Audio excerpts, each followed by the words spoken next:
America Israel के संयुक्त operation में ईरान के तेहरान और 10 बड़े शहरों पर 28 फरवरी को जबरदस्त हमला हुआ।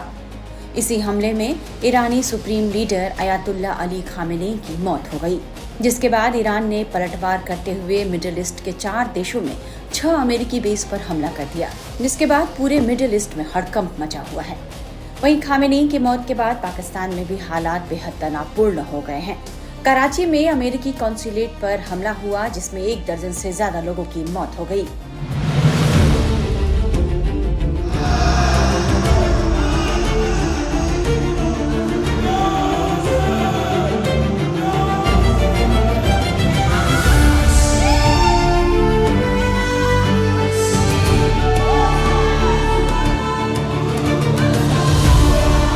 दरअसल खामेनी की मौत की खबर मिलते ही पाकिस्तान में गुस्से की जबरदस्त लहर देखी गई। लोग सड़कों पर उतर आए। लोगों में गुस्सा इतना ज्यादा था कि उन्होंने अमेरिकी कॉन्सुलेट पर हमला कर दिया और वहां जमकर तोड़फोड़ की। स्थिति को बिगड़ते देख सुरक्षा में तैनात अमेरिकी मरीन सैनिकों ने भी जवाबी गोलीबारी कर दी। इसी हिंसक झड़प में कई लोगों की मौत हो गई। सुरक्षा की नाजुक स्थिति को देखते हुए अमेरिकी दूतावास ने अब तत्काल प्रभाव से लाहौर और कराची में वीजा सेवाएं बंद करने का फैसला लिया है। जिन लोगों के अपॉइंटमेंट 6 मार्च तक थे, सभी अपॉइंटमेंट्स फिलहाल रद्द कर दिए गए हैं। अमेरिकी दूतावास ने अपने नागरिकों को भी सतर्क रहने और भीड़ भाड़ वाले इलाकों से दूर रहने की सलाह दी है। पाकिस्तान के अलावा मिडिल ईस्ट के अन्य देशों में भी अमेरिका के खिलाफ गुस्सा देखा जा रहा है। ऐसी स्थिति में कुवैत स्थित अमेरिकी दूतावास ने भी घोषणा की है कि सुरक्षा कारणों से वो अपनी सेवाएं अगले आदेश तक बंद रखेगा। इस बीच ईरान के लिए चलाए गए ऑपरेशन एपिक फ्यूरी और खामेनी की मौत को लेकर अमेरिकी राष्ट्रपति डोनाल्ड ट्रंप की क्या प्रतिक्रिया आई है, ये सुन लीजिए। पिछले 36 घंटों में अमेरिका और उसके सहयोगियों ने ऑपरेशन एपिक फ्यूरी लॉन्च किया है, जो दुनिया में अब तक देखे गए सबसे बड़े, सबसे जटिल, सबसे जबरदस्त सैन्य हमलों में से एक है। किसी ने भी आज तक ऐसा कुछ नहीं देखा होगा। हमने ईरान में रेवोल्यूशनरी गार्ड फैसिलिटी, ईरानी वायु रक्षा प्रणालियों समेत सैकड़ों लक्ष्यों को निशाना बनाया है। अभी घोषणा की गई है कि हमने 9 जहाजों और उनके नौसैनिक भवन को कुछ ही मिनटों में नष्ट कर दिया। ईरान के पूर्व सर्वोच्च नेता अयतुल्ला अली खामेनी का निधन हो गया है। उस घृणित व्यक्ति के हाथों पर सैकड़ों और यहाँ तक कि हजारों अमेरिकियों का खून लगा था और वो कई देशों में अनगिनत हजारों निर्दोष लोगों की हत्या के लिए जिम्मेदार था।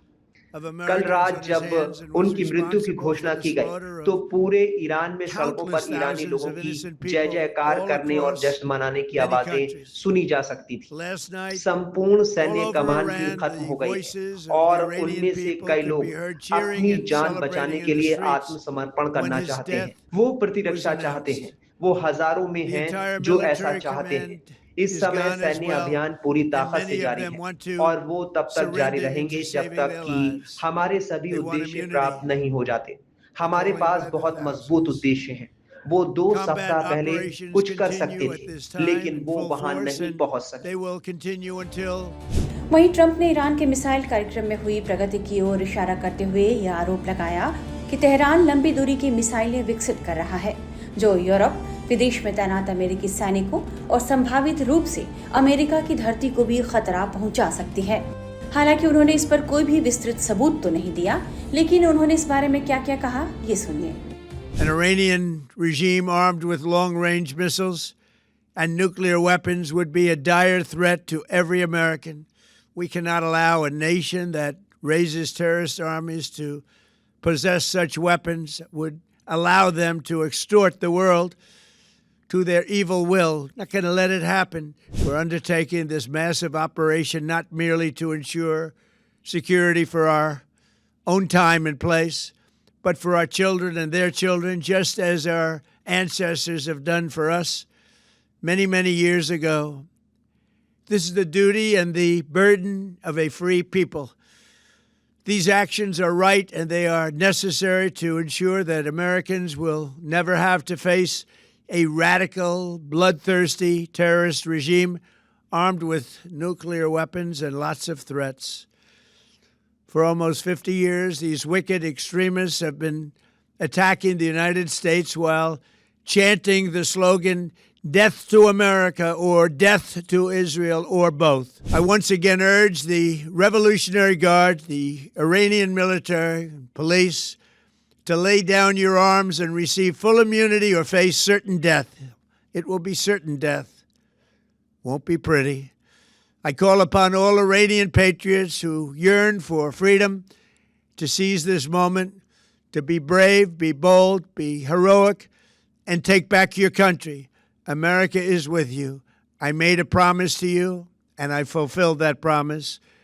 The rest will be up to you, but we'll be there to help. An Iranian regime armed with long-range missiles and nuclear weapons would be a dire threat to every American.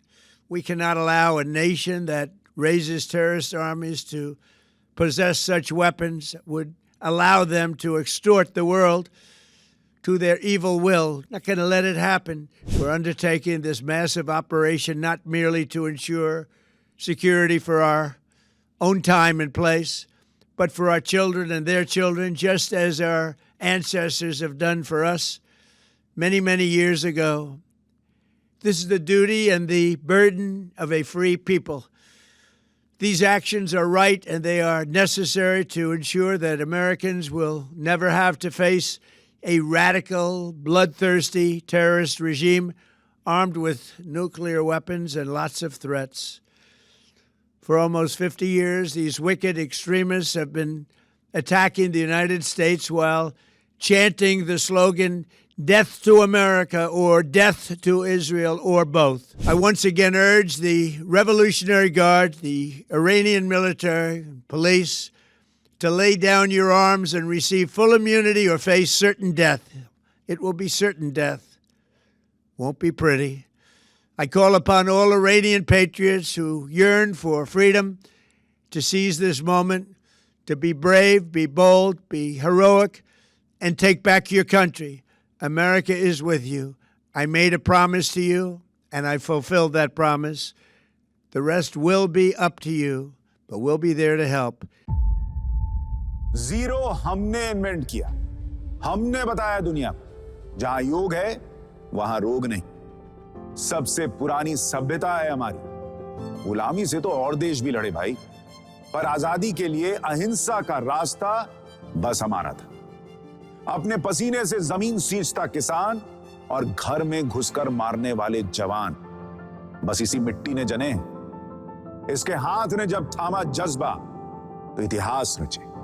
कदम बढ़ाए तो चांद का वो हिस्सा चूमा भाई, जहां कोई कभी नहीं पहुंचा।